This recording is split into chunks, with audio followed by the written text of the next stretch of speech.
Who was Margaret Thomas? A young Welsh girl whose story helps shine a light on the lives of women and children during Wales's Industrial Revolution.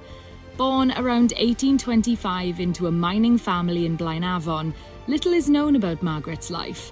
Like many children of the time, it wasn't long before she was sent to work at the Blaenafon ironworks, up on the hills on the edge of Blaenafon. There, Margaret worked mining ironstone to provide ore for the insatiable blast furnaces at the ironworks.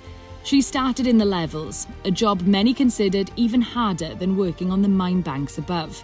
The levels were often flooded, and workers regularly had to wade through water and mud up to their knees while staying on top of their tasks. Day after day, whilst working barefoot, she pushed full trams out of the levels and empty trams back in. Long days were the norm, with many like Margaret working 12-hour shifts 6 or 7 days a week, like their parents. However, she lived close enough to the mine that she could return home for meals. Children as young as 5 worked in the ironworks and its mines, and in 1842, a quarter of them were girls.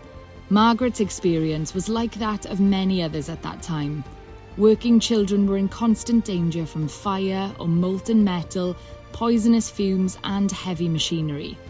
Recorded in the 1842 Royal Commission inquiry into child labour, Margaret's testimony, spoken in Welsh, remains a powerful account of the exploitation endured by many young girls in Wales's coal and iron industries during rapid growth.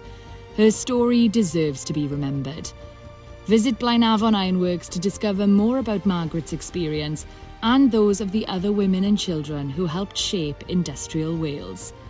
Cadw, for us all to keep.